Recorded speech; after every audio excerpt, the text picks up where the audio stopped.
It's 10 o'clock, and this is Fox 10 Talks. Fascinating interview. This time yesterday morning, we were chatting with our Megan Spector, who was on her way to Tucson to talk to the sheriff, Sheriff Nanos, who now is 6 months into this investigation.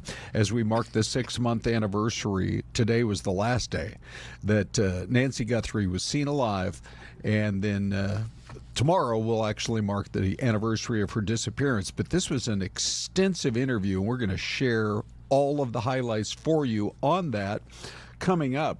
We also have, good morning, everybody. We are glad that you are starting your morning with us here in the 10 a.m. hour. It's Ron and Des. Hi, Des. Hey, good morning. Happy Friday. Happy Friday.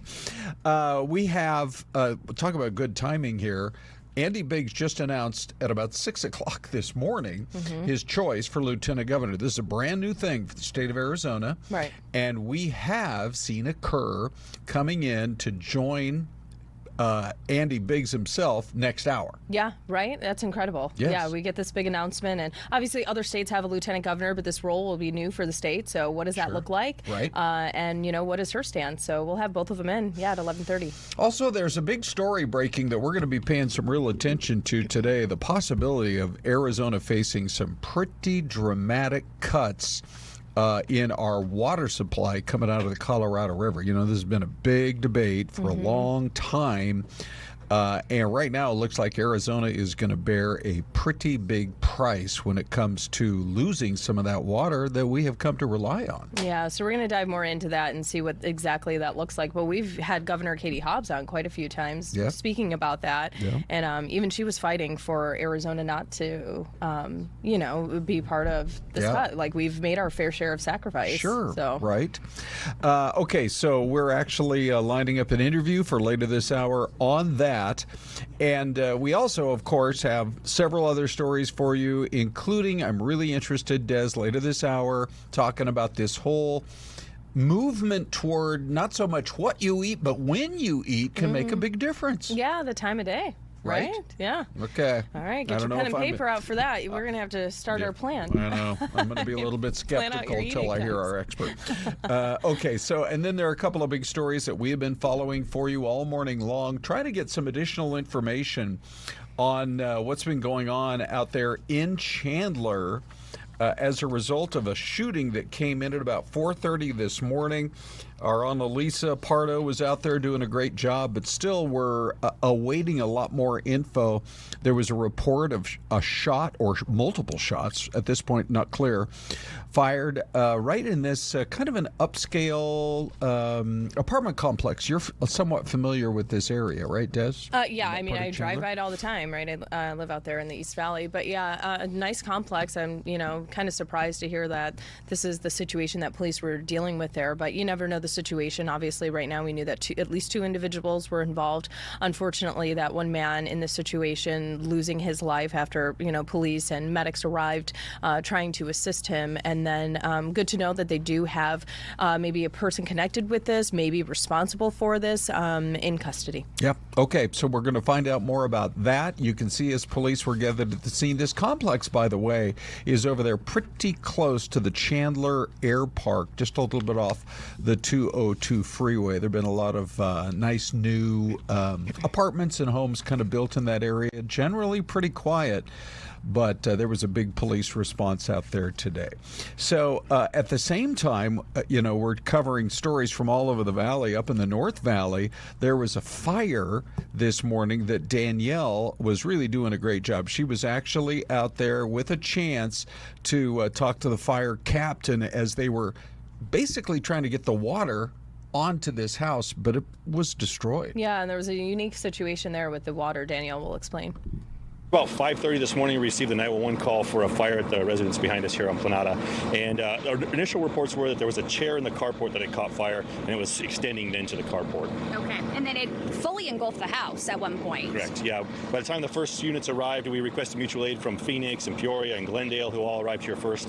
The house was fully involved at that time. Okay. And talk about the water situation out here, being on a county island. Yeah, because these county islands, many of them aren't hydranted. So usually there's hydrants adjacent to 2 or something like that. So we use some of the hydrants around the school here. The unfortunate thing is they're all on one single main line. So as soon as we started tapping 3 or more hydrants, that water pressure dropped. And so we really had to manage which apparatus was getting the water that needed it the most. And let's talk about the damage. Also, people inside. Is everybody out okay? Any type of animals affected by this? Yeah, I understand there might have been some cats in there. I don't know the status of those. There was one resident home. MCSO is looking into a second person who the resident reported was there, but I don't believe they've been able to locate that person. Okay, and was it upgraded to the first alarm just because of the proximity where we're at and also that water situation happening out here? Yeah, probably the proximity and the size of it. The structure itself was a fairly larger structure, and when they arrived, the amount of fire that they were dealing with at that situation. And you guys are still on scene, guys and girls, also Peoria Fire. We also have MCSO. Kind of walk me through what happens next out here. Yeah, so we'll be on scene for quite a while doing what we call mop-up. So they're beginning going through and pulling some of the debris apart, making sure the water is getting down into soaking into some of those spots so that you don't later have a flare-up, just really assuring that the fire is out completely so there's no more calls later of smoke or fire reigniting. Any indication on how this started out here? No, not at this point. Like I said, there is some suspicious statements made, what I understand, by the homeowner. So MCSO is going to be looking into those. Okay, so there's the update, and kind of odd that it just started with a chair in the carport that somehow caught fire, and the next thing you know, the entire place goes up in smoke. I mean, just almost nothing left. Okay, so this time yesterday, Des, we were talking to Megan. She was on her way down, really one of our great reporters in the Fox 10 newsroom, to talk to Sheriff Nanos. Got to sit down with him to do an extensive interview. Yeah, I mean, it's been 6 months, obviously, since Nancy's disappearance. And it's concerning to, I think, the public that we haven't heard a bit more. But he kind of goes through and explains that, you know, what they know, the evidence that they have, and kind of the scuffle that's going on between the police department there and the FBI. Yeah. Sheriff's Department. Well, yeah, and that was one of the headlines that we took away from one of his quotes was he's saying, we did not block them. The FBI. There's been a lot of criticism coming out of Washington all the way from the top from Kash Patel. So here was that report from Megan. Sheriff Chris Nanos continues to defend his team's work, telling us investigators are still following active leads. But as frustration grows, so do questions about how this case has been handled since day one. Do you feel that you're any closer today to finding Nancy than you were 6 months ago? Absolutely. I think every day we get closer. 6 months later, there's still no sign of Nancy Guthrie or answers about who took her. But the Sheriff's Department says their work has not stopped. It's not a standstill. Every day they are working.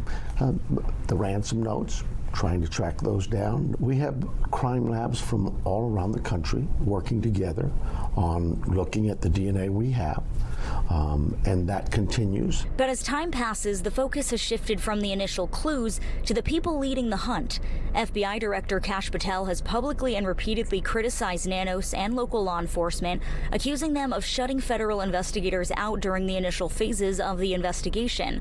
The sheriff maintains that's simply not the case. Day one, before I was on, their task force came out along with our detectives, and they worked that case together. A day and a half later, we had a press conference, and who's on the stage with the sheriff? Not just the FBI agent in charge here in Tucson, but the FBI agent in charge of all of Arizona. There's also been heavy criticism over the handling of evidence, but Nanos says the Division of Labor was collaborative from the start.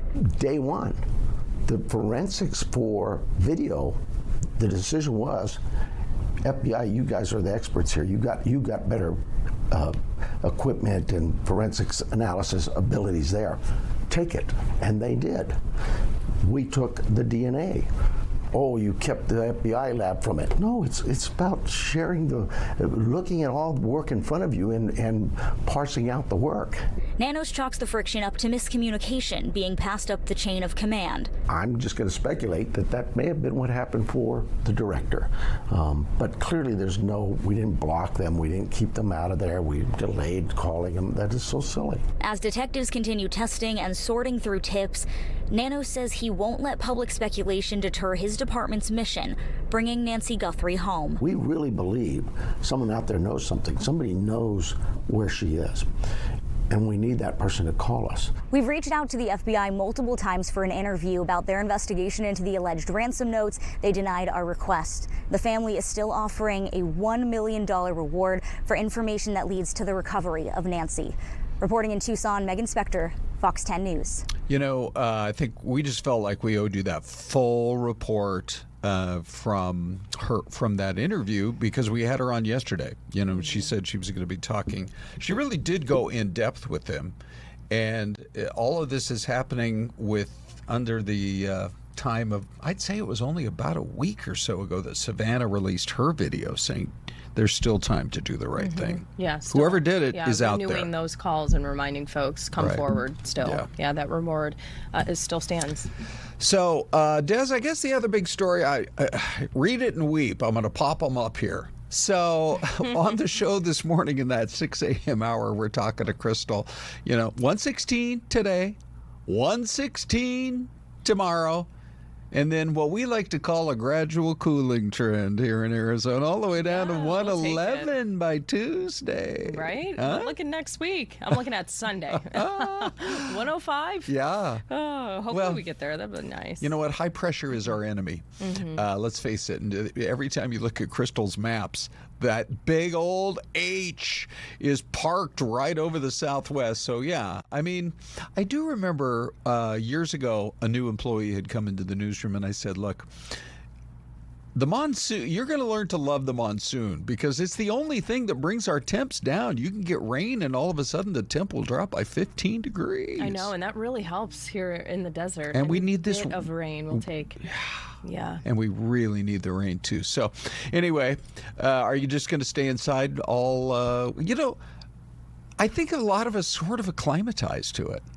To the weather as it warms up. Well, we spoke to experts that say that is true. Our bodies do adjust a bit, but I was shocked to learn that really that adjustment 7 to 14 days. And then you're like, yeah. You wonder like, oh, after how many years will I acclimate? But but our bodies can only do so much. So much. Too. We don't want to acclimatize to 130. Have to, hydrate and be careful out there in the heat. My son had his birthday yesterday. I'm like, where do you want to go? He said, let's go to this place called Joe's Farm Grill. It's out there in the East Valley. And we sat outside. You did? At like 7:30 last night. Oh, okay. And they had last they had the fan going, and the misters. It was There you go. it was That's what okay. we need. Hey, Mystery Cam preview back in a flash.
Okay, everybody, welcome back. There's your preview of the Mystery Cam.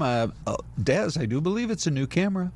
Look at that, would you? Oh, that's nice. Uh-huh. Yeah. They've got a little hill to climb. They've got a park nearby. They got some new apartments and a couple of high-rises. Where will it be? We'll find out in a little while.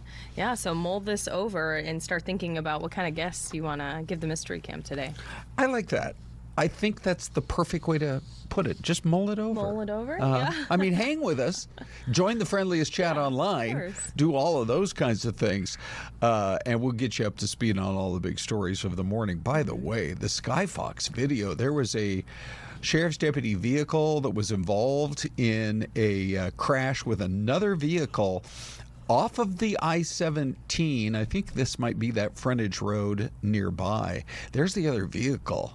And it is wheels up. It's just at this point not clear how bad the injuries were, but a total of 3 people, including that sheriff's deputy, in need of medical care as a result of this crash. It looks like it might have happened at a pretty high impact. Right, and we are still, I think, waiting to get some more details and confirmation as to who exactly is involved. Obviously, this just looks terrible. Look at this vehicle right on the roof there. Unclear how many people were in, the vehicle here, and obviously hope that the sheriff is okay as well. But at least it didn't heavily impact morning commute. You know, it happened at a time where folks are probably going into work, but it didn't look like it had any major implications or, traffic backups. Right. Yeah. And I'd heard that I-17 reference when the call first came into the newsroom, and I thought, oh boy, that is really going to jam up traffic. But you're right. It's right there in that area, right by that cattle crossing guard. And so this is just that 2-lane road. It is not the main line of the freeway, but it is actually pretty nearby up in that New River area. There's another story, Des. This guy, they're now looking for him. They're urging the public to come forward. He at least did wait for that car to come through. And then the next thing you know, the tires are squealing, and he is doing donuts, spun out a bunch of times, thick cloud of smoke, and then he speeds off. And I'm just wondering to myself, dude, why? What are you doing, and why are you doing it? Yeah. Okay. Good questions. We don't know. Yeah. Right? I mean, why do you do this? And you're going to ruin your own tires. Yes, right? you are. Luckily, he did let that other vehicle pass and was at least, paying attention to the roadway a bit, right. Making sure that vehicle did get by, because that could have been much, much worse. But, yeah.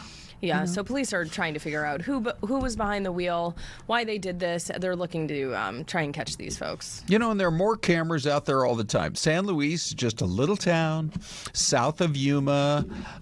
Years ago, I traveled out there to do a border-related story, and it has grown somewhat, but still pretty kind of quiet little sleepy town. But guess what, buddy? You got caught on camera. And so the vehicle is somewhat unique, and they're urging the public to come forward and maybe ID the guy. And you can call the San Luis Police Department. Okay, so Des, talking politics for a minute now. I love how the newsroom is such a beehive of activity in the early morning hours. Oh, yeah. Yeah. And so we had Christine on the assignment desk, and as soon as that news release dropped, which was just a little before 6, between 5:30 and 6 a.m., that we now have a lieutenant governor candidate in Arizona. First time this has ever happened. It was passed by the voters in 2022, but Andy Biggs had made his selection. Right. I don't think we were expecting that, because one of the top stories this morning in the newscast was the fact that there won't be a debate. We're not going to see I know. a debate for the seat for governor here. Katie Hobbs' campaign declining, to take part in that in October. And then we get this headline that, he's decided who he wants to be his lieutenant governor. Okay, so when that release came out, here was part of the video that got released. And together, we'll make Arizona affordable again. Strong, steady, and a fighter for Arizona. I'm Sine Kerr, and I'm all in to be your first lieutenant governor. Okay, so there was the release, and she does have a farming background. By the way, we're just talking about these fresh concerns now about the water supply in Arizona. We're going to talk to the man who runs the Arizona Farm Bureau in just a few minutes.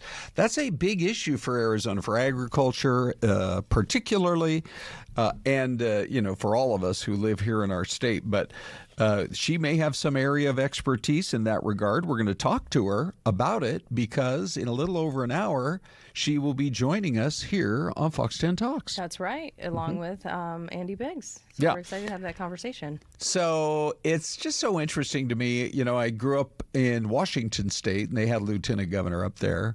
And do they have a? Oh yeah, they have a lieutenant governor in New York, right? Mm-hmm. So a role that Kathy Hochul filled for quite a long time. Yes, good point. Yeah. Okay, yeah, and it did lead to her eventually becoming governor. So, very interesting. We await the decision from Katie Hobbs as to who her running mate will be.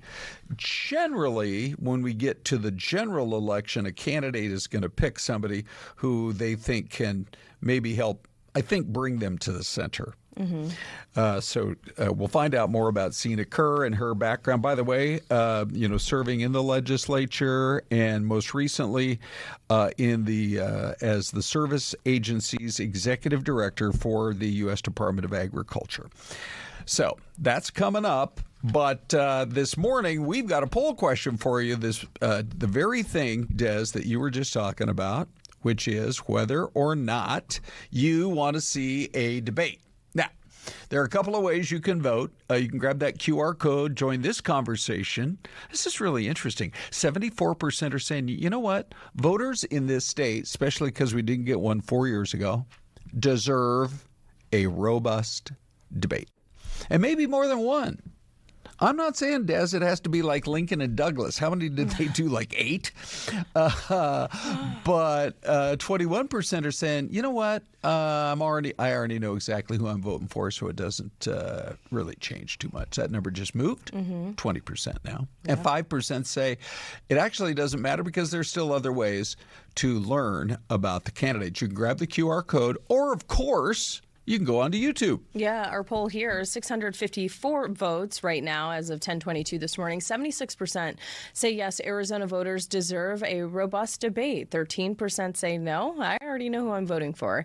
And 11% say it doesn't matter, that there are other ways to learn about the candidates. Okay, so what we did is we set Dave loose to go look through comments. And what are you seeing, friend? Well, the first thing I'm seeing is our intern, Rachel Vasquez. Come on in, Rachel. Hi, Rachel. Hi, it's Rachel. Her last day today. No. And she has done such a good job. What? Yeah, so breaking news. She's leaving. She's going to Spectrum News in Los Angeles. Oh. We're going to miss her dearly. Really? Oh, we are. Rachel. Congratulations, Rachel. Congratulations. That's exciting. Okay, that is exciting. All right, let's go on to comments, huh? Mm-hmm. All right. Yeah, let's Susan in Florence says her excuse is lame. I want to hear what she is going to do and hear them both defend their positions. Devotion Orange says debates should always happen. Voters get crumbs of information from campaigns. We need more dialogue and information. And Arizonian 16 says debates are just political theater. Look at their positions and donors and history. That's all that matters. We love hearing from you guys on fox10phoenix.com/poll as well as on YouTube, so keep the comments coming. Okay, thank you guys. Let's go to Shanna Bream, shall we? Yeah, let's do it. For every Friday visit. Here's Shanna Bream. She has a couple of major events on her calendar every week. Fox News Sunday mornings. And then Friday mornings with us here on Fox 10. Hi, Shannon. Good to see you, Ron. Good to see you, too. So the polling numbers for President Trump this last week showed how bad things could get for Republicans this year. They do have a huge fundraising advantage over Democrats. They do. But can it really overcome how frustrated people are with the war and inflation and the economy? How's it look? Yeah, that's the perfect question to ask, because on the issues right now, polls are showing the president has disapproval, congressional Republicans have disapproval, and that a number of key issues that the president was really leading on, he's either underwater or Democrats now have the advantage. They're worried about affordability. Everybody's, groceries and gas and all of these real world checks on their financial system every day. But you'll remember a few weeks ago, the Supreme Court said that parties can now coordinate their expenditures with candidates. The RNC is in much better financial financial situation, the DNC is in debt. So we're going to get to that question of whether the money makes a difference, because the RNC has a lot of money to pour into these really critical Senate races, like in Maine, Texas, that polling way closer and in some cases in favor of James Talrico, the Democrat there, than Republicans ever thought they would see. So the money will be helpful, but can it overcome the rest of the messaging? Hey, if you thought people's anger over how COVID was handled had died down, it was rekindled this week. No. How real is the threat that Dr. Fauci might face criminal charges? And Shannon, is Washington becoming so obsessed with how he handled the pandemic that we're not doing enough to prevent the next one? Well, great questions. Again, here's the thing.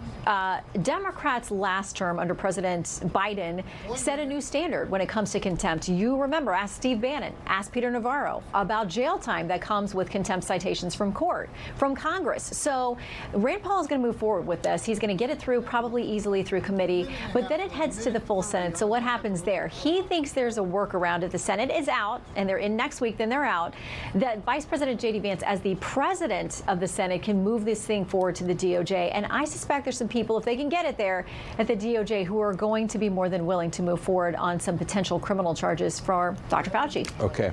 I am so fascinated by what's happening in Kentucky. Governor there, Andy Beshear, wants proof that Mitch McConnell is even alive and functioning, or he will call a special session, pick a new senator. Can he really do that? How's it look? Well, every state's a little bit different, but listen, it's a Democrat governor in what is otherwise viewed as a pretty purplish-reddish state there in Kentucky. So, yeah, he's saying we need some proof of life. I, as the governor, have a right to make sure that the people of Kentucky are being represented by two senators who are able-bodied and healthy and ready to go. Latest, from the McConnell camp is that he's doing better, he's progressing, but he's not medically cleared to return to service. A lot of skeptics, including a growing number of Republicans here in Washington, who say they need answers now. Okay. Oh, super. Okay, so there you go. Shannon Bream wrapping it up for us. Des, it is time to get serious about the mystery cam. Here's another look, you guys. Think about where this is and get your guesses in the chat.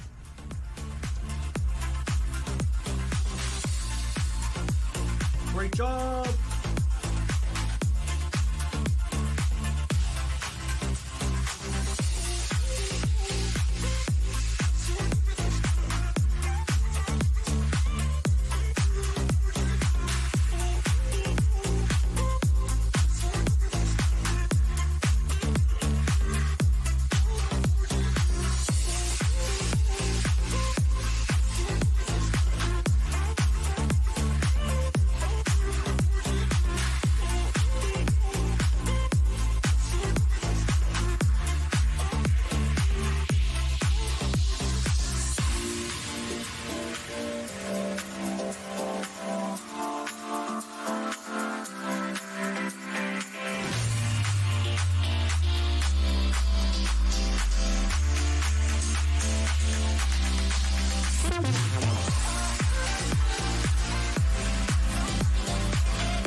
All right. Welcome back, everybody. More of Fox 10 Talks, and we are looking at your guesses this morning as to where this just might be. Thomas Favela, he likes New York. And Andrew Gomez is saying, no, think north. Or actually, Andrew, this could be Washington, D.C. or Washington State. I'm not 100% sure. Yeah. Okay. Or Aruba? Thomas, always having fun. Putting a couple ideas out there. New Jersey, Paul, and Pennsylvania, Pittsburgh is that Raider AZ? Okay, Raider AZ. Yeah, all right. okay. South all right. Bronx from Thomas, too. A couple of different guesses from him. What do you think, Des? I'll go Pennsylvania. It does look sort of Pennsylvania-ish, doesn't it? Mm-hmm, I think so. Okay, Thomas is going nuts with his guesses. Possibly Mount Vesuvius. Thank you, Brandon, for your guess of West Virginia. So you're going Pennsylvania. Yes. I'll go Ohio. And let's see what the answer is, Des. All right, let's see. Here it is. Oh, it is Wilmington, Delaware. Oh, is that right? Okay, let's go take a look at that. Only passed through there once, Des. Driving from D.C. to Philly, pulled over in a rainstorm, had some food at a KFC, and just kept moving. At a KFC. That's my one story about Wilmington, Delaware. Hey, okay, so the big story this morning has to do with what might the state of Arizona might be facing here from the decision that's apparently coming from the federal government here, where both Arizona, California, and Nevada could bear a pretty big brunt of cuts coming out of the Colorado River water. In fact, they are saying, I just want to make sure I get these facts correct here.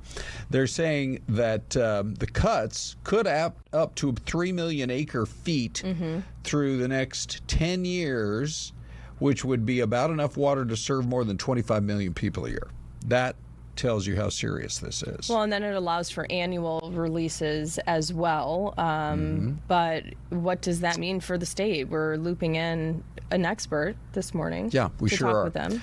This is John Boelts. He runs the Arizona Farm Bureau here in the state of Arizona. John, thanks for joining us. Glad to be with you guys this morning. What's your reaction to what looks like is potentially going to be coming down the pike here from the federal government?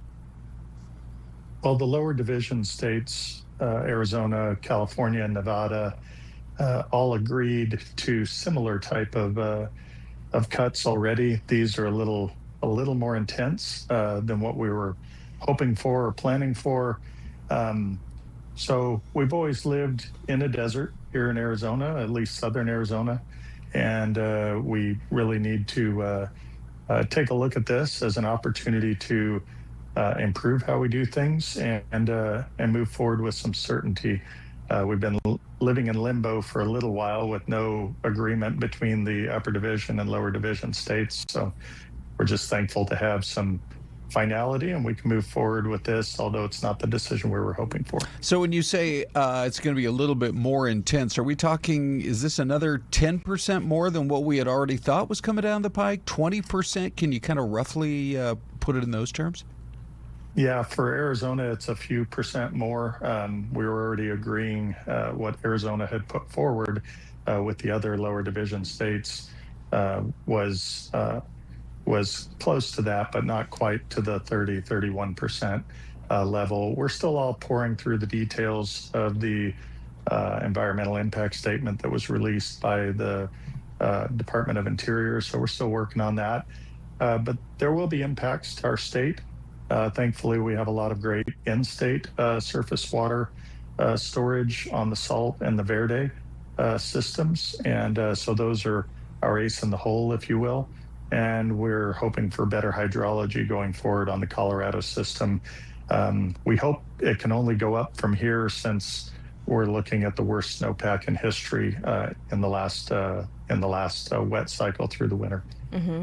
And when we're trying to dive through this report probably just as you are as well, just trying to decipher all the numbers and percentages. So right now, Arizona is taking the largest hit, is that correct, of 31% reduction, where California, we're seeing a 12% cut. Do you think Arizona is being fairly treated with these numbers here. And is that collectively until, 31% over the course of time to 2036?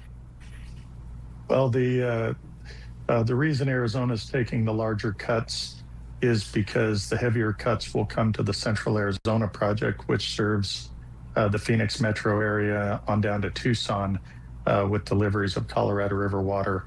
That was agreed to by our congressional delegation to fund and authorize the project that built the Central Arizona Project. Not every area in Arizona that uses Colorado River water will suffer the same way, if you will. It's a little bit complicated, and you have to look at all the history and the legal decisions. But Arizona is still in a very good position, and we are thankful that California did take some cuts. In the past, they have not taken much or taken very little from their 4.4 million acre foot that they are allocated in a normal year. But I'm coming today, I'm joining you today from my kitchen of all places, not one of my farm fields, because that's how this will actually impact people in our state and across the country. Tell us more about that. Is with the food they eat. Yeah, go ahead. So, Arizona is known in areas, but should be known across the country as a place that supplies winter vegetables to our nation. We're also a state that supplies tens of millions of people with dairy products, tens of millions of people with their beef products that they consume. So Arizona agriculture is a key part of our Arizona economy, and agriculture does use quite a bit of water. We use 100% of the water that we need to produce 100% of the food that people are eating. That's why agriculture uses the quantity of water that we do. And so it's really something important for people to understand that this might cause a little bit of challenges, not just for homeowners, but also for Arizona and Colorado River, lower division Colorado River agriculture. Okay. And this framework also spares the entire upper basin, though. What do you think of that? Well, it's an interesting situation. There are key folks at the Department of Interior that are from upper division states, or what most people in common parlance, upper division, upper basin states. So that may have had an influence there. I'm not sure that this decision actually fits with the Trump model of prioritizing agriculture, but the upper division has had some challenges lately, and certainly in the hydrology of this year, it's particularly challenging. The way the law of the river reads is that the upper division will release the quantity of water that Mexico and the lower division states need. So this operating decision is somewhat flies in the face of that, but we'll see how this all plays out over the next little while. Ultimately, we need more snow and rain in the Colorado system that ends up behind storage reservoirs. Okay. Well, we'll stay in touch with you, that's for sure. It's obviously going to be a big story. This is a 10-year deal from now to 2036. So let's stay in touch. Yeah. John, we appreciate you. Have a great day, folks. Okay. Thank you.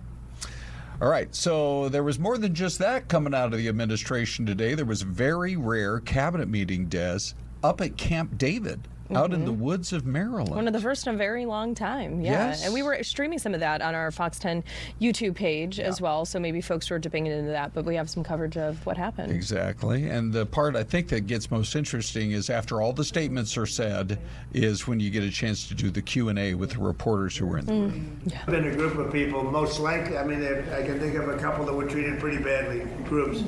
But there's essentially never been a group of people treated so badly as these people. And this fund was not for me. This fund was for those people that have been weaponized, that have been abused. Now, I was abused. They attacked my house in Mar-a-Lago, where I live. There were a lot of people. And I'll tell you something, Todd Blanche is a very, very good man. And he shouldn't be in the middle of this.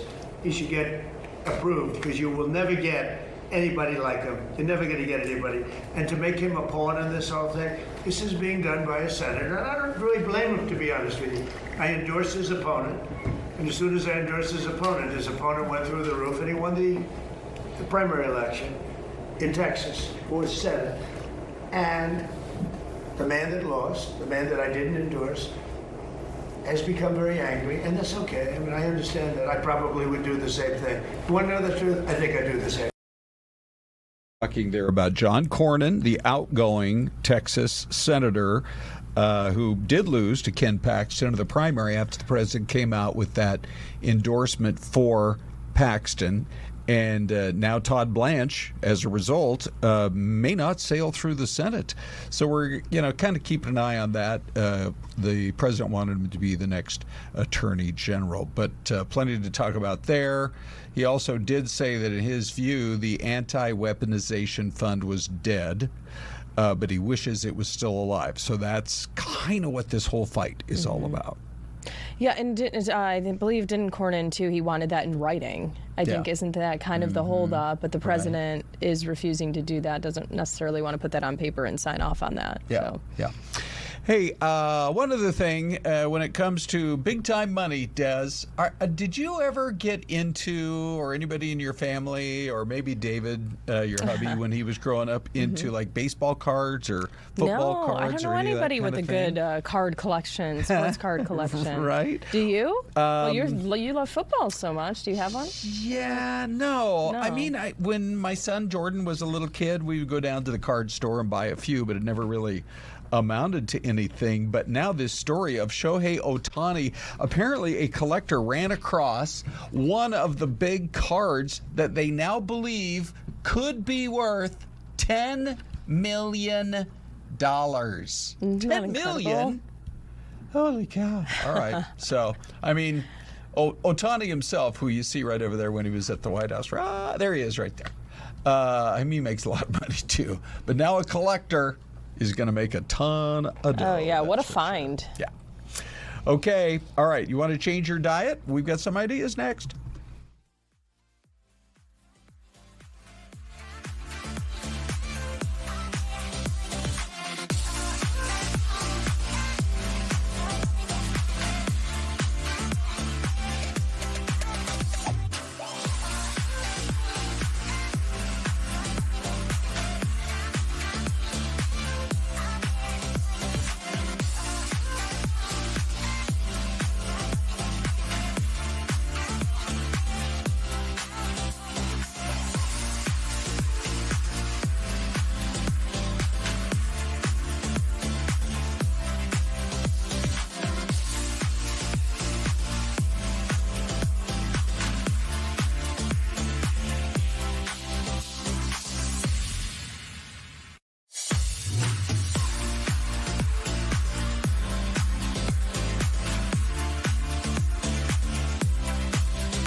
Beautiful Sedona. Looks like it might be a pretty nice day there, but I think they're looking right around 99 degrees, something like that. This is the weekend where you want to look at Flagstaff, 92.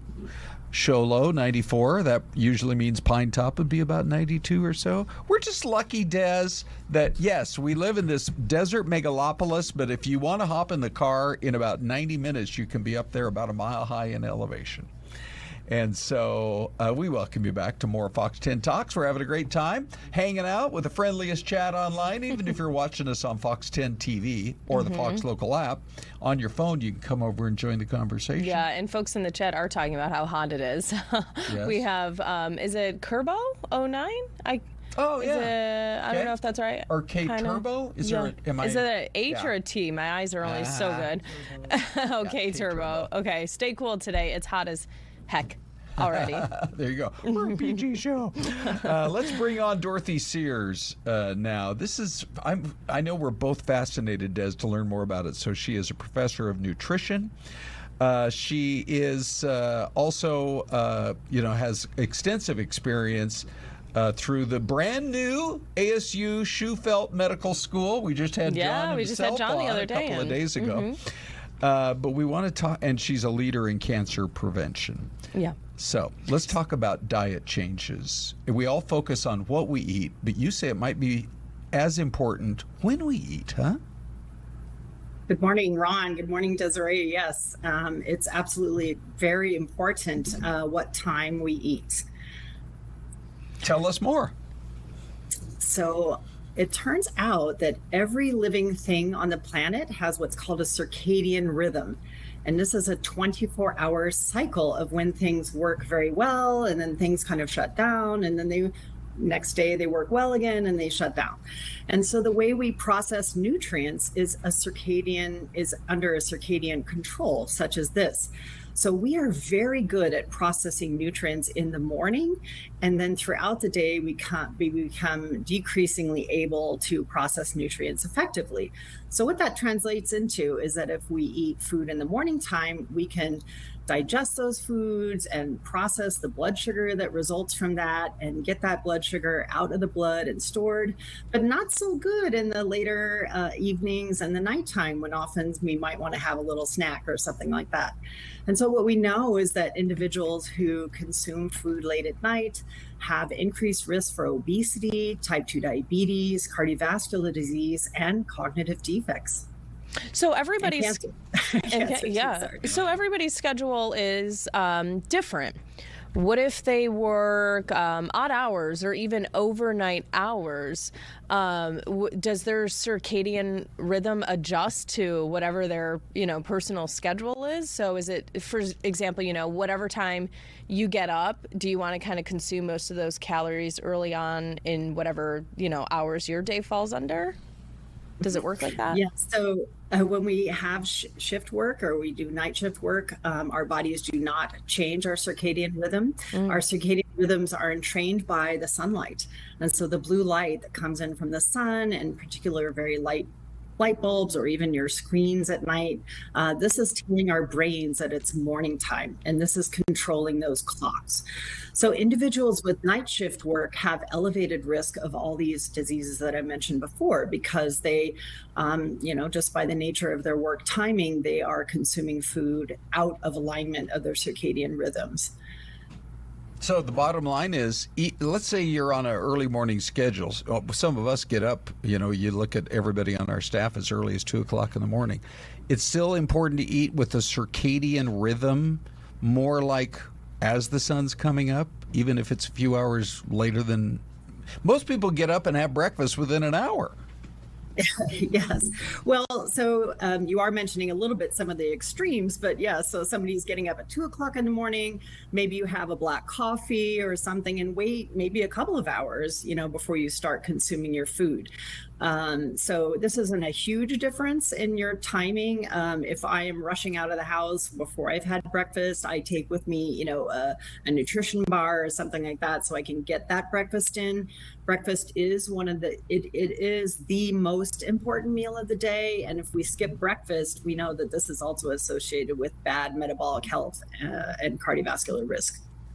So what I would suggest is consume your calories, your bigger meals in the morning, eat like a king in the morning, a prince at lunch, and a pauper in the evening. I love that, because that's what I was going to ask, because I know some people, they're saying, I'm going to eat the carbs early so I can burn them throughout the day. So if someone has that strategy, is that pretty smart then?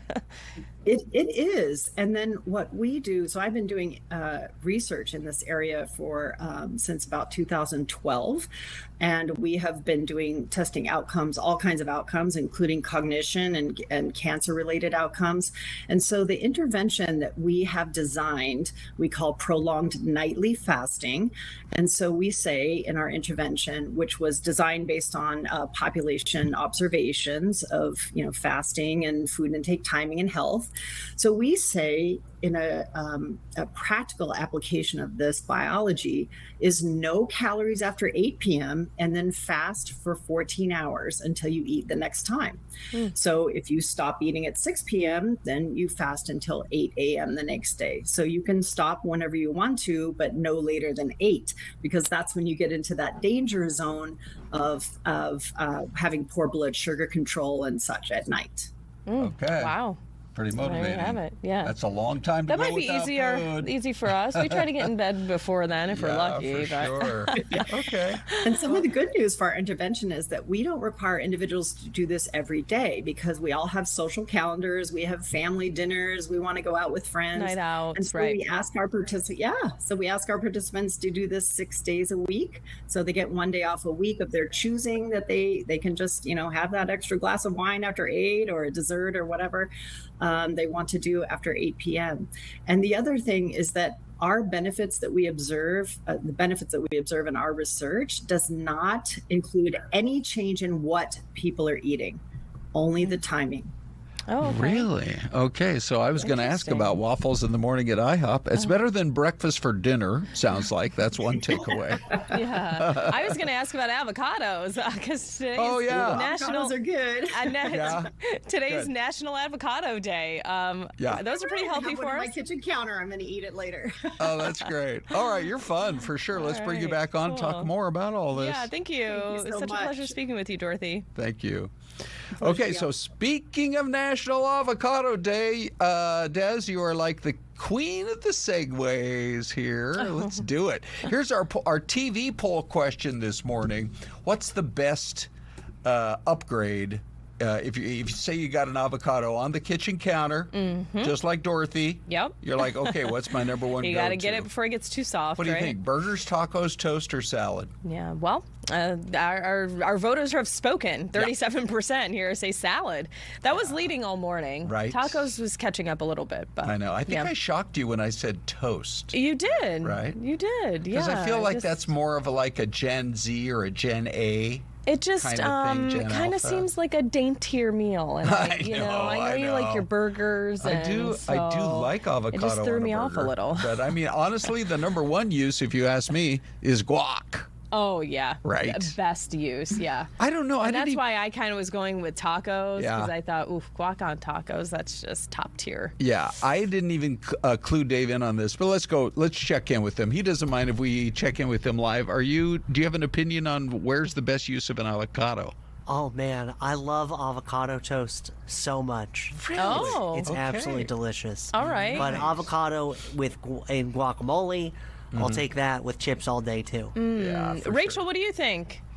Here on your last day, what do you like? I have every morning. So is what? I'm a toast person. Avocado toast? Avocado toast. Wow. Okay, that's excellent. Abby? No, she's not here. She's right here. Oh. What would it be for you? I'm like, hang on, help me out. Abby, come on in.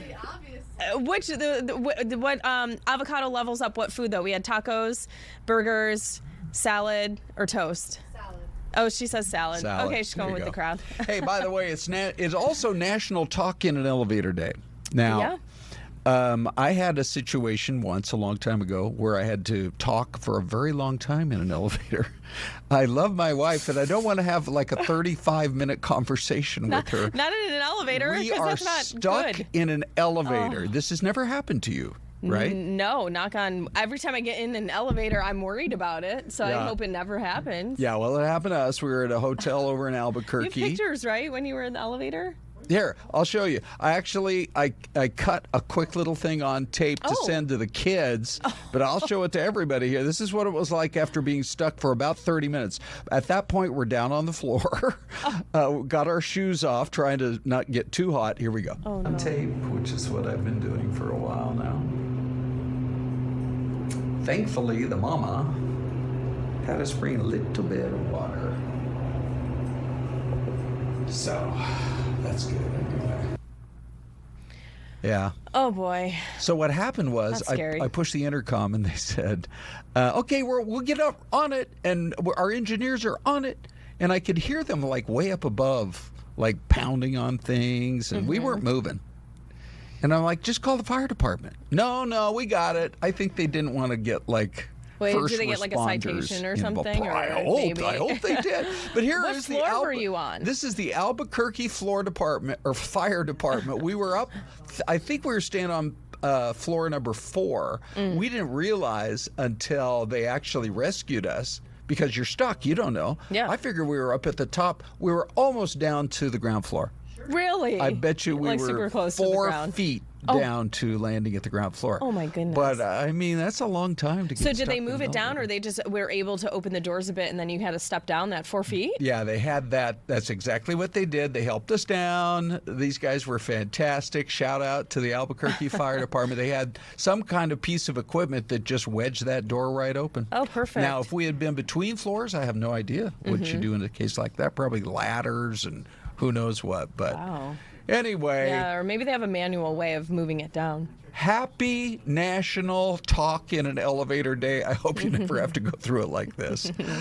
All right, Des, what do you think? Should we take a break? It's been a busy hour. Let's do it. We'll send you off with this shot of Sedona, and we'll be back at 11:30. You'll have Ty and Anita in between.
All right, welcome on in, you guys. Time now, 11 o'clock. We have a literally jam-packed jam-packed. So we're going to go right out to San Diego.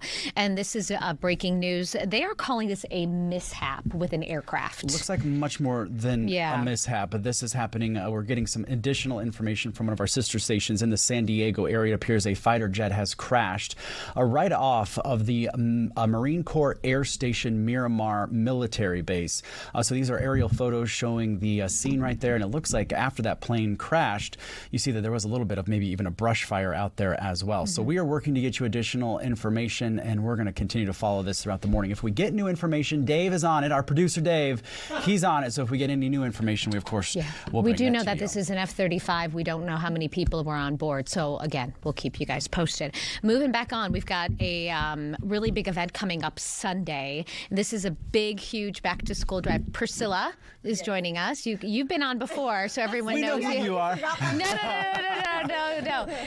You've been on before, but you're not talking about work and the radio and entertainment. You're talking about this really fantastic fundraiser. Yeah, I'm really excited. We're doing our back to school haircut drive again. We've partnered up with Brianna from Illusion Real Beauty Studio, and this Sunday we're doing this huge event. Like last year, we helped over 500 families, and these kids are going to get free haircuts from licensed professional like barbers and stylists. They're going to get school supplies, backpacks, and shoes. So it's like really exciting. Yeah. Brenna, what is this like for you to be able to help out the community in this way? It's the best feeling ever. You know, having a haircut changes a kid's confidence. Yeah. So to be able to do this event means the world to me. So yeah, we're really excited to host everyone on Sunday. I love that. The event has grown so much already in just the couple of years that you've been doing it. How is it that you're able to get so many volunteers and so many people who say, I want to make a difference? I think it's just people wanting to help others and have also been in those same shoes. And I think the messaging that Brianna and I share with the community is really inviting, and we create an experience more than just like a volunteer opportunity. Like, we are building community while giving back to community, and that's literally the whole definition of Community Comadres. And it's going to be really fun too, because we're also going to have a carnival for the kids there, so they'll be able to have some fun while they're waiting for their haircut. We had a story earlier today breaking down how much parents will be spending for back to school, and it's hundreds outrageous. It is. It's hundreds of dollars just for like notebooks, and then hundreds of dollars for the shoes and for haircuts. It takes a village. It really takes a village, and you want to send them back feeling that confidence, because I think that's what leads to success. Yeah, absolutely. I mean, that's the reason why I started doing the back to school haircut event, and that's why I chose to partner with Priscilla, because I was like, we need more help. A lot of families don't have the resources to go out there and spend the money, so being able to provide that confidence for them is everything. I love it. What's the trendy haircut for back to school right now? I think the butterfly cut is everything. Wait, and what the is wolf that? cut. Yeah, what is that? Okay, Does Ty need butterfly it? cut is Do we need it? Your hair's too short for Okay. it. Oh, it's too short? It's too short for it. Oh, okay. No, but a butterfly cut is just a lot of layers in the front, and then like super big So it's and like fluttery. voluminous. Yes. So it's not for you either. No, Well, I'm for sorry. the dudes, they like the broccoli haircut, right? Where you look like a... What's that? You're like a stalk of broccoli. It's like where real short short on the here, sides, and then it's like yeah. I mean, we can maybe do a perm on you, and you'll get that look. You know what? I appreciate it. Are those still a thing? It is. Yes. Yes. Lots of boys. Yes. Boys love a perm. Yes. Really? 100%. Oh gosh. Okay. Yes. So how many backpacks? What else do people need to know if they're going to show up? So it's going to be at the facility in Phoenix. We have about 300 backpacks, school supplies. We have shoes as well. It is all limited supply, so it's first come, first serve. But more than likely, we will be able to guarantee a haircut as long as everybody's in line by 3 p.m. We obviously want to make sure that we can filter everybody and get through everybody depending on how many stylists we have. But it's Sunday from 12 p.m. to 3 p.m. at the facility. Awesome. Love it. Well, thanks for what you do, both of you guys, for very important. helping those kids Thank get you. off on the right foot for their school year. We Thanks for appreciate having it. us. Come back anytime. Yeah, Priscilla, I will will ya? always be back. Yeah, you know it. I'm always here for you guys. I love it. Next time you come, we'll do perm for Ty Live. Yeah. Oh, wouldn't that be Hey, fun? Why not? Why not? Don't worry. Thank you, ladies. Our bosses would be like, no. I don't know. They might encourage it. They might encourage it. Thanks, guys. Thank you. you. Let's take a look at what you guys are reading today. And so we've got a couple of different things that are popular on the website right now. We're talking number one, no charges for Gilbert parents in a shocking case of a toddler found breathing in a... Oh, this is from yesterday, you guys. I'm sorry. Teen dad is accused of abandoning... Do we have those? I don't think we do, actually. Okay. We're having technical issues. We're having some technical but you know difficulties. What? Let's skip it, because guess what? We have another guest. And the guest is already here. Jam-packed. Oh, we have a lot of fun things happening, but we don't have the right graphics. It's all right. Brenner Freeman, hello to you. Hello, thanks for having me. Yeah. We were just talking about back to school. This is an exciting time for kids, but can also be kind of a nerve-wracking time for kids as well. And you are a psychiatrist. So we're kind of talking about kind of getting these kids into the mindset to go back to school. I was a very anxious child, still am an anxious adult. I don't think you grow out of it, but it always gave me such anxiety about like the fear of the unknown. And I think that's a big thing for these kids, maybe starting a new school or a new grade. New classroom where you don't have a lot of friends in there. Nice and close to the mic for us. Yeah, Thanks. Every new year is a new adventure, so it's always something new, unpredictable, and it can be scary. So what can parents do, I guess, kind of now, ahead of time, before they start their new school year to kind of, I guess, stop those nerves? Well, I think, preparedness can be helpful. So, before school starts, as much as you can, get things ready, get on a school time routine, bedtime routine, have a as simple and boring of a morning process as possible to lower stress in the morning. So those routines can get you kind of in the rhythm of expecting what school's going to be like.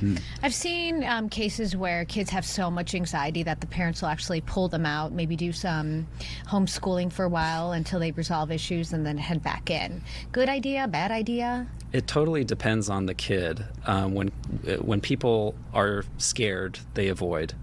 And when it's polar bear, it's good to avoid it. When it's something like school, maybe it shouldn't be avoided, and a parent needs to be validating and kind, but also firm and supportive to address their concerns, but help them stay in there. I know a lot of kids also don't really like to open up to parents. Sometimes that's like they don't really feel like they can talk to their parents. But so I think that's when maybe the parents need to step in to kind of start that line of communication, just to make sure that everything's going okay, right? Yeah, so parents want to be helpful, and they start problem solving when a kid has a problem, and kids find that not to be very fun. Yeah. And so and sometimes the kids feel like they're probing maybe too much too. Yeah, right? they're maybe in that problem solving might feel like a little criticism or judgment, and so you want to have that conversation be as rewarding as possible. So lots of validation. Oh my gosh, tell me more about how you feel. Thank you so much for telling me this. I remember feeling the same way when I was a kid.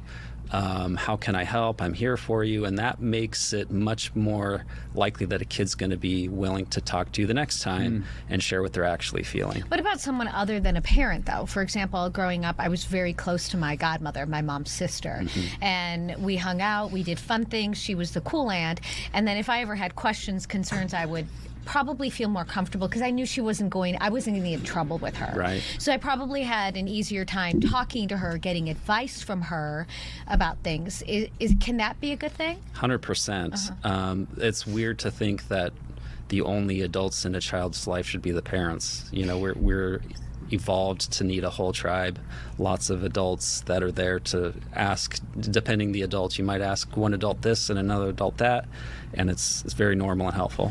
How much should Aunt Barbara be telling my mom, and how upset should my mom be getting if I'm too close to my aunt, though? There's a fine line there, right? Yeah, I think confidences should be careful. Of course, if it's something really scary or dangerous, your aunt should tell mom. But those are part of any relationship of how do you preserve confidence while also doing the right thing. And a parent should not feel too vulnerable when other parents or other adults are part of the team. That doesn't subtract from the parent's love or connection to the child. That's just having a more supportive team. I was going to ask you this too. Sometimes the anxieties get too much for some kids, and the parents obviously see that, and it can be reflected in poor grades, maybe not paying attention in school. I mean, social issues. Yeah, it can show up in a myriad of different ways. Is that I don't have kids, but I'm understanding that's kind of what happens, right? Yeah. So anxiety is normal, but it can be excessive, and it's showing up in poor grades, school avoidance, tantrums, and it's more than just a couple days. Then that's a time you might talk to the school counselor or a teacher, and again, being very validating and warm and letting that kid know it's okay to feel anxious, but we're going to figure this out together. Yeah, I guess that was my next question is like, how do you know when you might need to have some intervention and get someone like you to kind of help these kids through whatever they're feeling? Yeah, great question. So I think, a down day or a down couple days is totally normal. If you're seeing a trend over time, kids not sleeping well, not eating well, isolating, avoiding school, that would be a time maybe to reach out to a pediatrician or a school counselor and go from there. Can we talk about the stresses again? We were talking about, the schedule, getting back to a schedule, new friends, not the unknown. But there's also the stress and the anxiety of how much they're learning. I feel like a lot is piled on, whether it's a lot of homework or, I was interviewing a girl who was going into her senior year talking about, her junior year, how it's the hardest because they take all these AP classes and they have to take all these AP tests, and kids are putting the pressures on themselves as well. Yeah, they are. The pressure comes from each other, from teachers, sometimes from parents, but there is a lot of pressure. And again, to normalize the anxiety of school, it's, our caveman ancestors did not sit in a classroom for 6 to 8 hours a day. It's not really natural, but it is what the world is. And so we're trying to help kids deal with a good reason to be anxious and help them be successful, lower stress where, you don't really need to do that thing. Maybe you don't need that AP class really. This is why I didn't take AP classes. Because I started knew. one and then I was like, this is not for me. Yeah, look how successful you guys are. You don't need it. But it's crazy because she was telling me that at the end of the year you take the test, and then if you don't pass the test, you don't get the college credit anyway. Yeah. I'm like, so why not just kick back and go to college? I know, right? It's very interesting. It's so different. A good education is important, but an overly strenuous or overly quick education not as necessary. Yeah. How do people get a hold of you?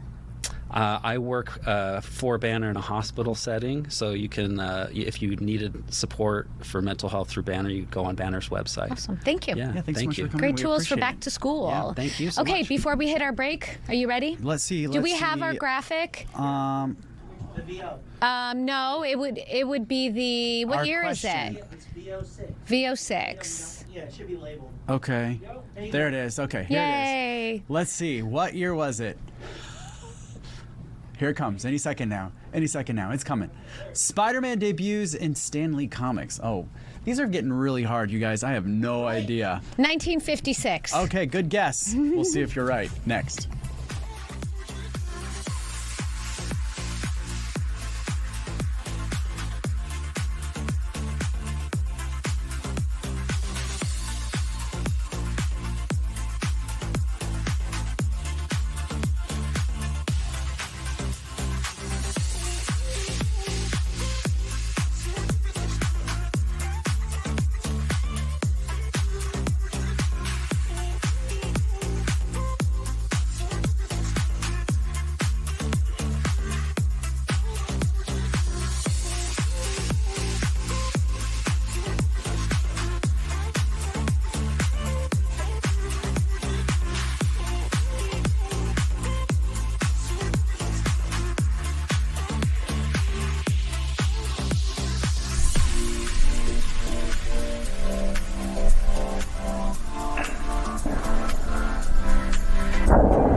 We have a couple of guesses. 1965. I think I guessed 64. What did you get? You didn't. I didn't guess. What'd you guess? I don't know nothing about no Spider-Man. Crystal is here, and she's really into. I love all the Marvel stuff, but I have no idea. Okay. Literally no clue. It's got to be. Did someone say 1842, or am I reading that incorrectly? Yeah, that says 1844. Okay. All right, let's see. Well, I'll go with that. I'll go with that. 1842 for me too. Okay. 1962. Wow. We were close. 64 is not that far. No. Not too bad. All right. I went over though. All right, Crystal. Extreme weather, heat. It's been brutal out there, and it's going to be brutal all weekend. Yes, we were hot yesterday. We hit our forecast high, which was 113, and today we'll be hotter than that. So great. Cool. Love that for us. I don't. Any rain or cloud coverage? Next week, potentially, but until then, it's just hot. So let's take a look at the numbers. Okay. We're at 102 right now at Phoenix Sky Harbor, and then we're already at 93 in Sedona, which realistically, like, of course, the heat is more severe in the valley, but oftentimes it's more surprising when I start seeing triple digits in like Payson and Sedona, which is in the forecast today, and then 90s in Flagstaff later today, which again is always like, oh, okay, it's hot if you're going that direction. So these are the areas that we are looking at, like right near record level. 116 for Phoenix should tie the record. 92 in Flagstaff should tie the record. Only 2 degrees short of record in Payson with a forecast of 100. Sedona's forecast is 103. It doesn't hit the 107 record, but still pretty hot. 92 in Show Low. That won't break the record either, but it is, again, another toasty one. And then the one that's been like mind-boggling is out in Lake Havasu City, because like 116. 124. Yeah. No way. Well, Record. 116 is hot, but then the record's 124, which is wild. At On least this day. I pulled the numbers, and that's what popped up was a 124. So You couldn't go outside. No. I mean, can you even imagine? No, I don't want to imagine. I remember when we first moved here, we were like, we're going to go to Sedona for a weekend to cool off. Oh, yeah. And we got out of the car, and we literally got back in the car. Oh, because and it was so hot. Cooler, yeah. No, it wasn't worth it. It's always sad when that happens. Take a look right now at the temperature tracker, and you can see that the dome of high pressure that we've been talking about like all week continues to center on us today through tomorrow. It starts to wobble a little bit Sunday, which may open the door to like some monsoonal moisture starting to drop in like eastern and southeastern Arizona. And then between Monday and Tuesday, same thing. It's going to wobble around a bit. This will start to increase our moisture potential by like mid next week for the valley. But until then, it's all about the heat. So this is Saturday's forecast, and again, the areas I highlighted in red look to tie or break the record. Kingman, Flagstaff, Phoenix. Kingman's forecast is 108. Flagstaff may get up to 94. Show Low may get up to 94, which is only 1 degree shy of the record.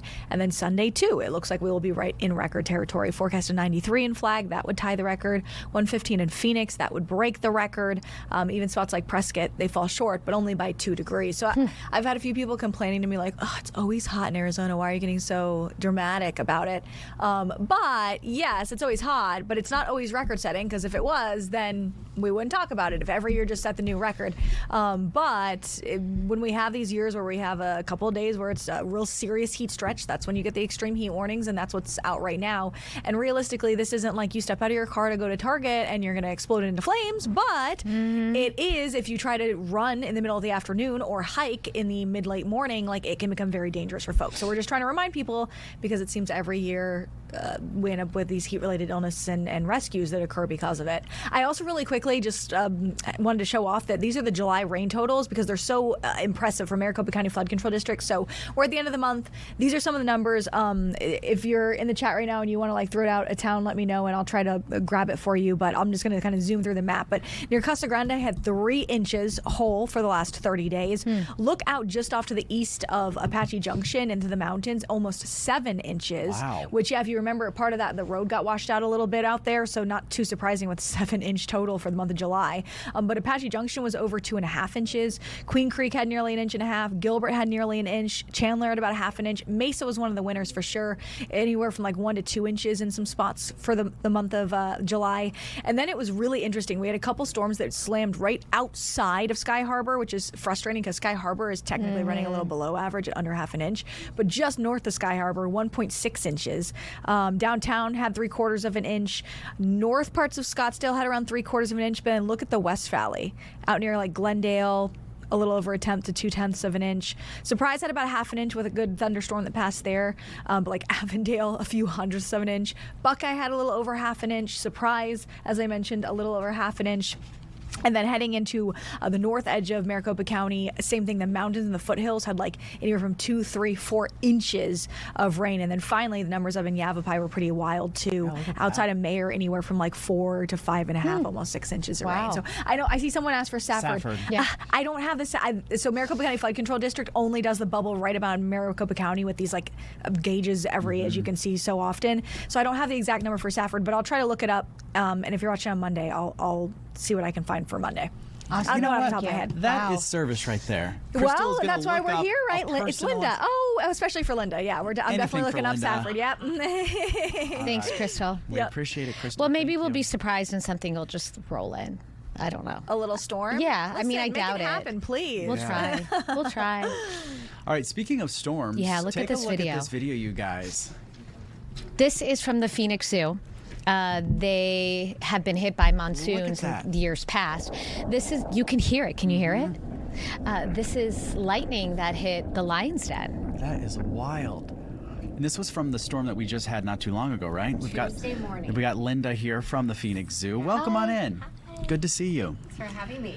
Yeah, never a shortage of storms for some reason that decide to roll through the Phoenix Zoo, whether it's monsoons that are taking the trees down. This time it was lightning. It was that early morning Tuesday. Oh, yeah. Tuesday morning, like 6:30 in the morning. Man. But we have a little bit of a weather center. It's in our ranger. We have security 24/7 at the zoo, but we have a huge team of rangers that are starting to get there early in the morning, and they noticed this lightning storm rolling through they were tracking it from about 18 miles out. Wow. Then at about 10 miles out, there's certain policies and procedures we put in place where keepers are evaluating what animals need to come in, because even though lightning sounds like it's far away, when it's 10 miles out, it's really not.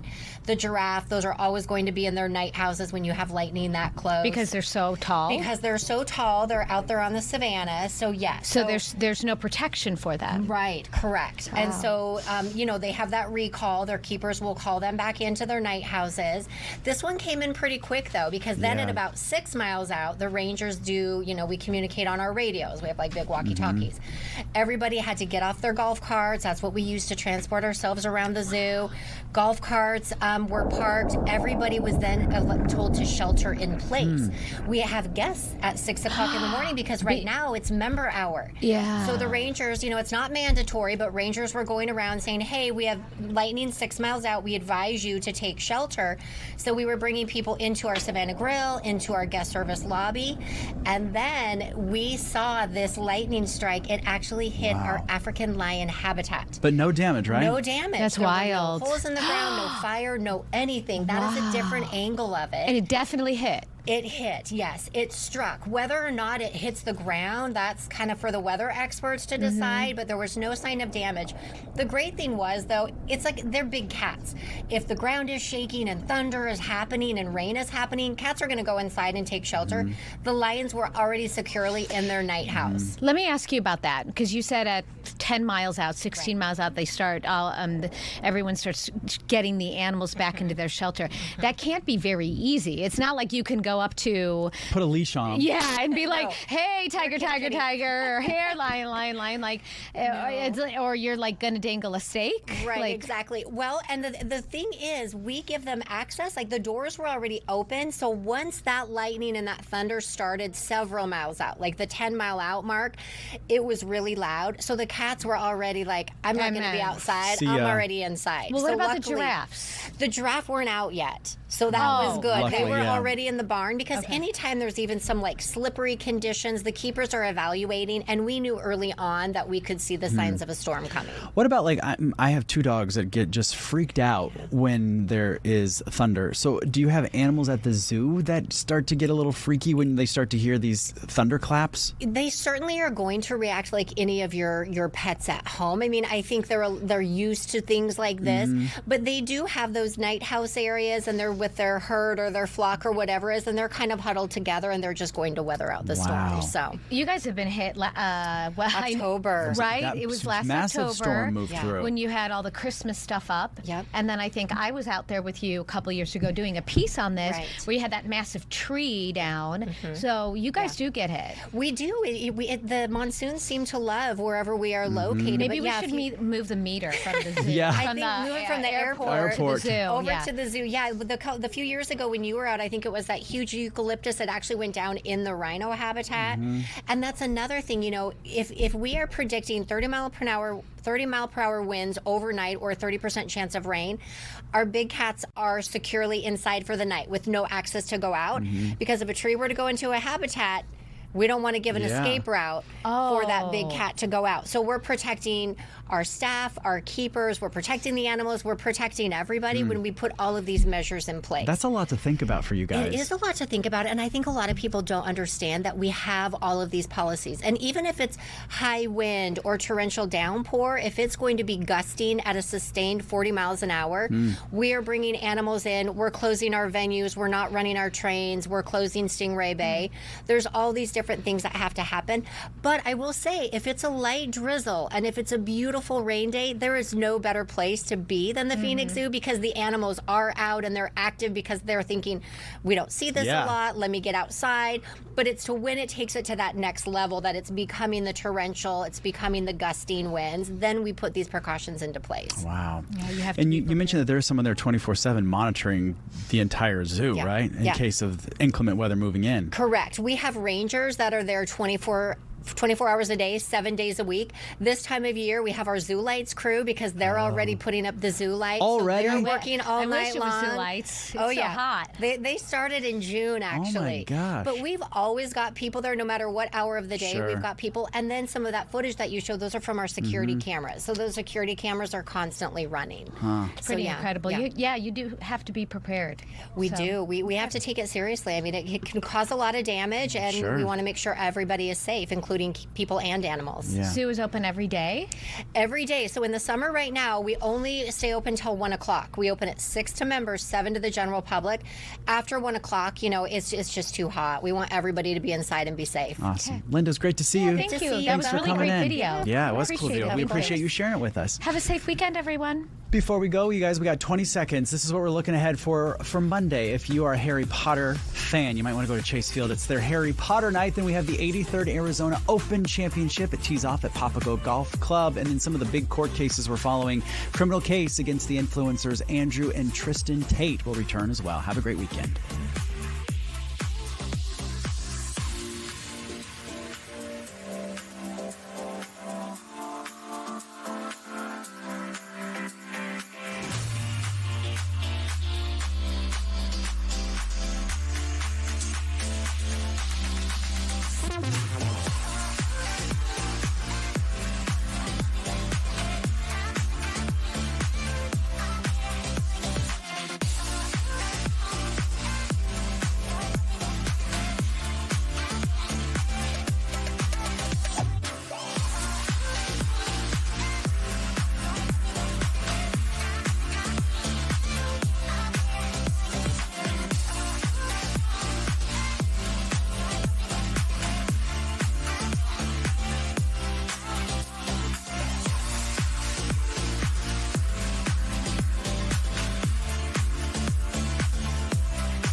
That's right. You're looking at the city that's all prepped for 116.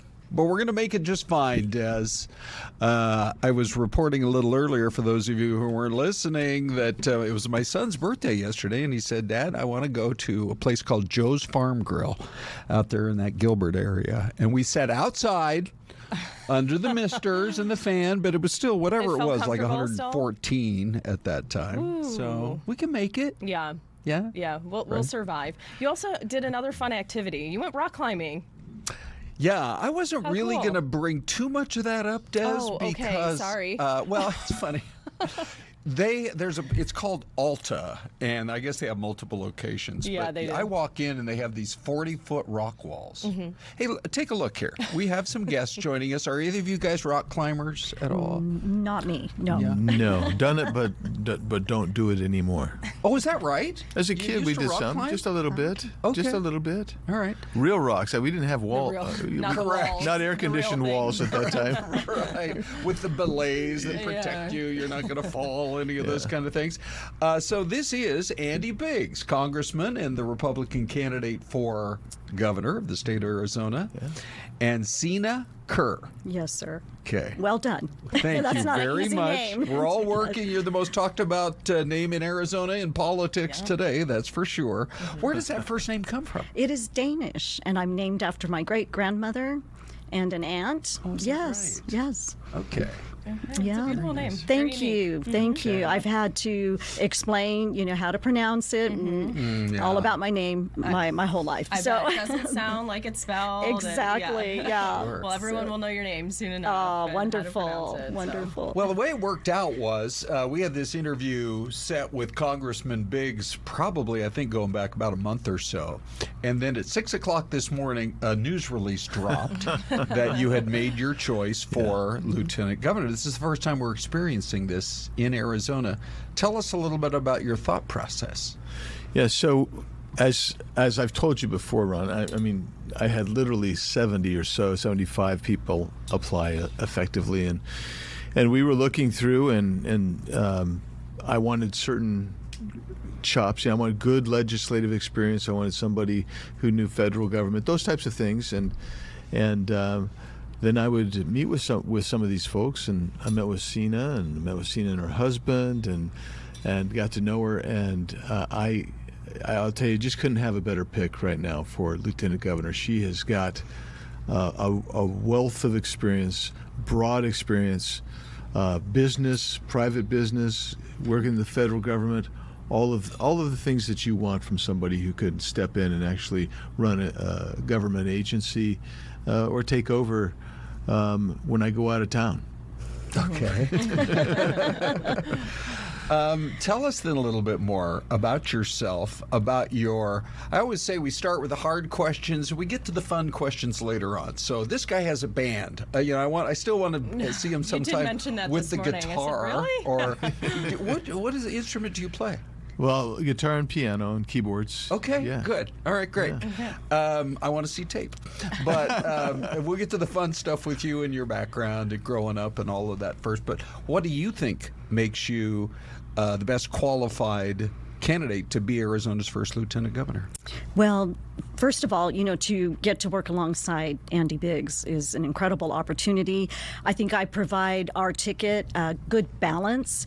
We have Andy Biggs is a prosecutor, more of an urban person, and then I represent, the rural areas of Arizona, and I provide that perspective. Mm-hmm. And you and your husband have been in the farming business for a very long time. Mm-hmm, yes. How have you seen? Sorry, Des, I feel like I'm jumping in with all these questions. Get ready. I know you got a bunch of them. How have you seen the agricultural world change in the last 45 years you've been up to this? Yeah, so it has changed, and I would say for the better. We continue to utilize the latest technologies that come out. Farming, the ag industry have been industry leaders in that.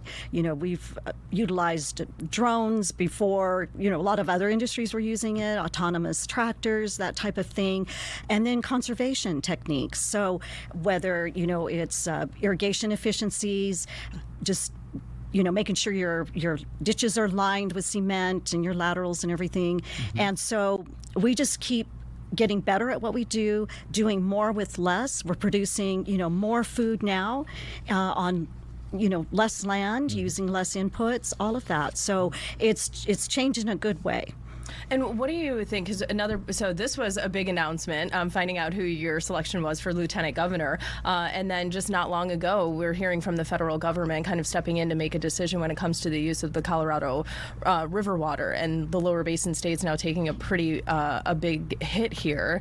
As it relates to agriculture, have you been able to look at some of those guidelines that they just came out, but how is that going to impact rural Arizona and our farming community?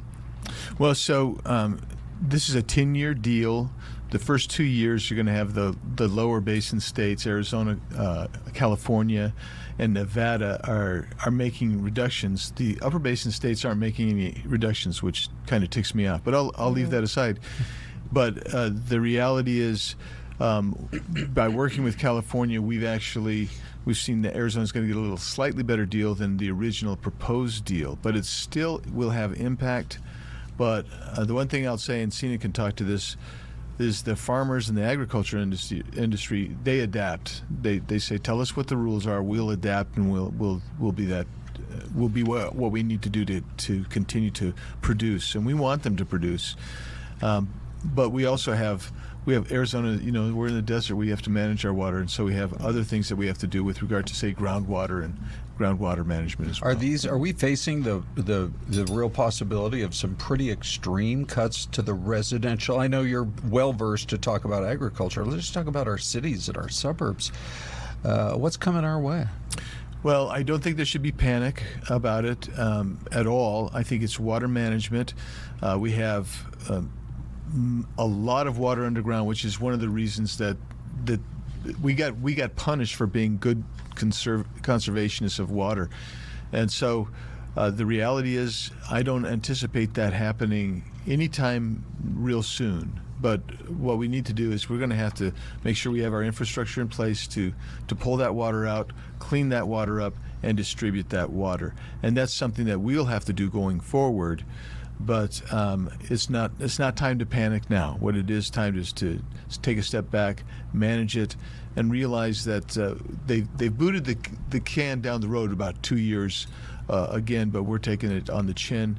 And the fight's not over yet. It'll be implemented by October, but some of us continue to work with the administration, trying to make them see what can I say, a little bit more reason. Will you have any say in this now that the feds have kind of come out and said, look, this is the deal? Are you able to, if you were to be elected, for example, say no? I mean, there's got to be more cuts from those other states, the upper basin states. Your resolution now is to actually, you could probably get an appeal process, but it'd be largely moving into litigation, which might not be beneficial for the state of Arizona or any other state in the basin. What we would really want to do is continue to push and have collaborative meetings and see if we can work something out. But the upper basin states right now, they're not willing to budge, particularly, and I've got good friends in Colorado, but Colorado is not willing to budge right now. Okay. Former Senator Kerr, you have stated before that Arizona's rural communities have come under attack from Democrat Katie Hobbs, and you promised that rural Arizona will always have a seat at the table in your administration, if that's what we see in November. What does that look like? What does rural Arizona need?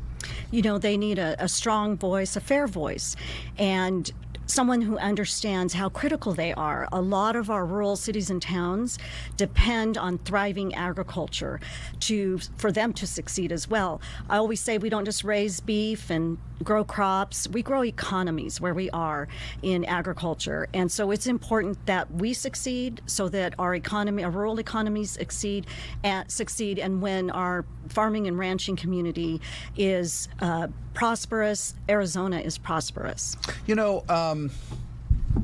Cost of living is number one, I think, for most people. Yeah. And so I don't know if you have a take on this when it comes to agriculture and working with our farmers. You can both jump in on this. Congressman Biggs, for example, everybody wants to hear what a governor is going to do, but a governor exists in one state out of 50. What can you do to actually try to make the situation somewhat better? Well, what you can do is you can start dealing with taxes. You can deal with reduction in taxes. You can reduce regulation on housing, for instance. We need about $140,000, or about roughly 40% of the average cost now is permitting and other costs.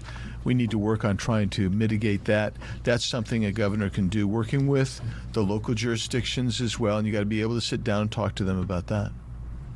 And as it relates to affordability, right, we talk about it all the time. We're like, home prices are just through the roof, right? And Arizona ranks high on many lists for, median home price right now is sitting above $450,000. What do you do moving forward? I know you said, kind of loosening some of the regulations when it comes to housing, but what does that really look like? Well, a significant portion of that is permitting and regulatory costs. So you want to deal with it on that side. But the other part is you're dealing with a lot of space constraints, so that we have dormant assets. I mentioned this last time I was here, Ron. You got roughly 8.5 million acres of land, state trust land, and we're not moving very much of it every year. But that money's intended to actually benefit K-12. So if you move a little bit more of it, you'll have more land that's more available to build houses, but you'll also have more money, cash, going in to build that principal. And instead of a dormant asset, it'd be an active asset for K-12 education. Okay. All right, let's shift to... and we're coming up to a break here soon. For goodness sakes, I was just about to get into some really good questions. I know, I'm like, looking at the time, it's already 13 minutes in. Yeah. Thank you, Des. 30 seconds away. Guess what? We still do a mystery cam. We're going to take a quick break. Where do you suppose this is? We're going to continue our discussion, and you can join it, by the way. Hop into YouTube with your comments. We'll be right back. Great job.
All right, there we go. Mystery Cam time. Allentown, Pennsylvania, says Tomalus. Let's see what else for some. Indiana. Paul's like, that looks like it could be somewhere in when I first saw it, I thought like in Oklahoma. Des, what did you think? I didn't really give it much thought. Yeah. Maybe in Illinois? Okay, we got an Illinois and an Oklahoma. Ladies and gentlemen, here is the answer. You know my track record with hang on these. Here we go. What did you say? Oklahoma. Oklahoma? Yeah. Oh, it is Warner Robins, Georgia. Well, there you go. Yeah. Okay. Yeah. Well, anyway, we welcome you back. We got a statement in from Governor Hobbs' campaign manager. So here we go. This was after the news broke that Sine Kerr is Congressman Biggs' running mate. All you need to know about Sine Kerr is that she is so extreme, she agreed to be the running mate of Andy Biggs, a Washington insider who sided with a corrupt pedophile cult, shielded sex traffickers, covered for Jeffrey Epstein, stood with the powerful and well-connected and backed policies that raise grocery and gas costs for Arizona families. Congressman. What's your reaction? My reaction is this is coming from someone who's taking credit for the no tax on tips. This is coming from... Go ahead and start over. Sorry, I didn't mean to interrupt you, but I want to make sure we got you on cam. Yeah, this is coming from somebody who's taking credit for no tax on tips, which is clearly false. She vetoed that 3 times. This is coming from somebody who claims that she's lowered the cost of housing, which we know is not true. We just talked about that. She's also claiming that she reduced the utilities for every Arizona. That's not true. Nobody at this table's seen, probably in the last 4 years, your utility costs go down. Mm-hmm. This is somebody who has no policy ideas, so she's resorting to just making up stuff here on her commercials and everywhere else. And I think Sina's she can talk to you about working with her as well. But I was a judiciary chairman that actually got legislation through that protected children from sexual exploitation on the internet. It wasn't Katie Hobbs. Katie Hobbs was vetoing stuff like that.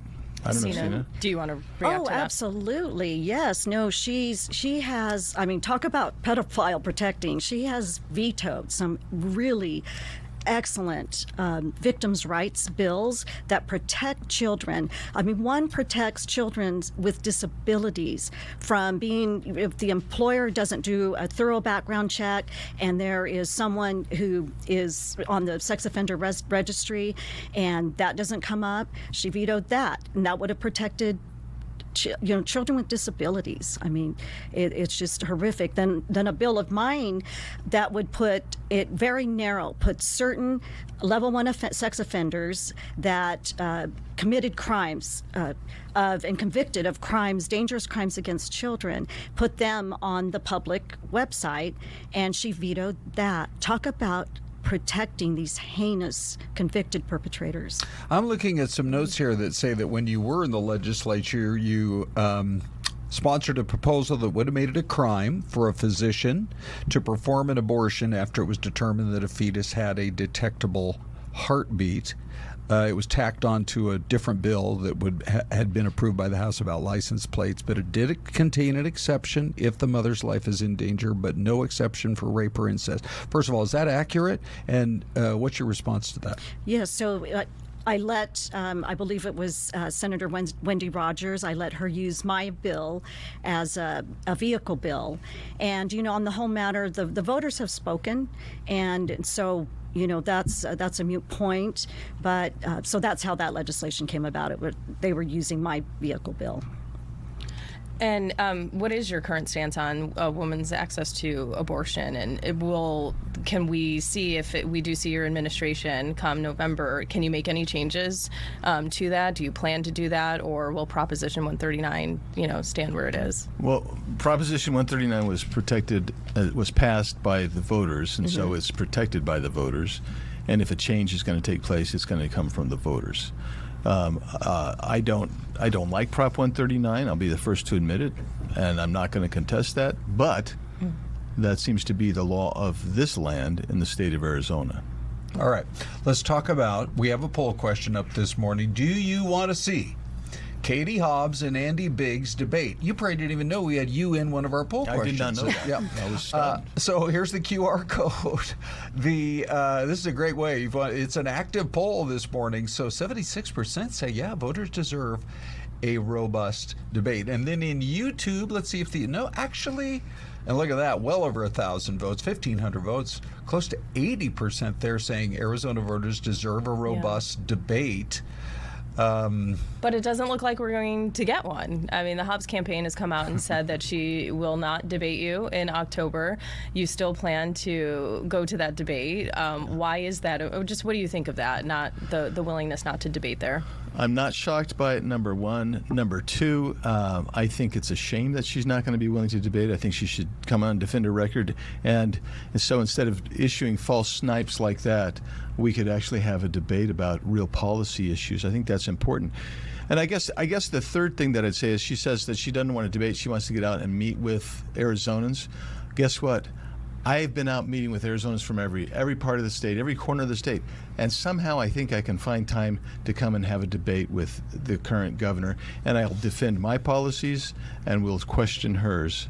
It's a shame that she's a little bit cowardly, it seems to me. Is there anything in either of your opinions that she has done right as governor that you will stand behind? If there's a positive you can give us, and the number one thing you might change, your first day or month in office. So I will tell you, I think she got it finally correct on the no tax on tips, right? But she's taking credit for it. And the reality is we passed it in Congress first. It was a federal idea. It was Donald Trump, which is why she vetoed it. She didn't veto it because of policy. She vetoed it because she didn't want Donald Trump policies in Arizona. But the bottom line is, it is a great policy for the working class person. It is a great policy that we're not going to tax overtime. It's a great policy we're not going to tax Social Security. The problem for her is she vetoed those 3 times. I think what she did finally in signing is a good thing, but own it. Own the fact that you vetoed it and didn't think it was a good idea for most of the year. Are there any executive orders that she has issued that you would rescind? And do you plan to issue any executive orders on day one? She issued the moratoriums on building homes to the fastest growing communities in the country, and I think the court saved me from having to rescind that because the court said that was unconstitutional and she couldn't do it. That's the main one that comes to mind. But there are a host of water management executive orders and directives that she's issued that we're going to have to revisit and cure and fix, in my opinion. All right, let's talk just a little bit more then about we've covered abortion, we've covered executive orders, we've covered water, we've covered all of these things. Let's talk about President Trump. He won the state of Arizona, but his approval numbers have continued to drop as the war has dragged on. You have been one of his most vocal supporters, but he is facing a time here where those numbers are dropping as gas prices continue to go up. How do you continue to be a Trump conservative and reach the middle of the electorate, which could very well decide this election? Well, I think one thing that Arizonans understand and appreciate is that under Katie Hobbs, we've gone from being one of the most affordable states to being one of the least affordable states. And she's blaming federal government. She's blaming Donald Trump. But that's a factual problem for her. Because if the national economy is negatively impacting our state, then it would negatively impact every state, and you would have the same ratio. Her policies have carried us from one of the most affordable states down to one of the least affordable states, and so that's what we're going to have to deal with. And I believe people in the middle are like you and me and Desiree and Sina. We all want an affordable. We'd love to be able to afford a home. If you're just starting out, you want to have affordability. You want to be able to have public safety. Under her, we have one of only 2 states that we have an increasing fentanyl overdose death. Only 2 states. These are the things that can be fixed. And we have a couple questions, too. Folks watching want to get in on the conversation as well. So if we can ask one from Tatya Han. She says, I don't want income tax gone if Big wants to tax everything else. Can you ask him why he wants to replace income tax with a high sales tax on everything? That's that 23% sales. Yeah, and let's just debunk that.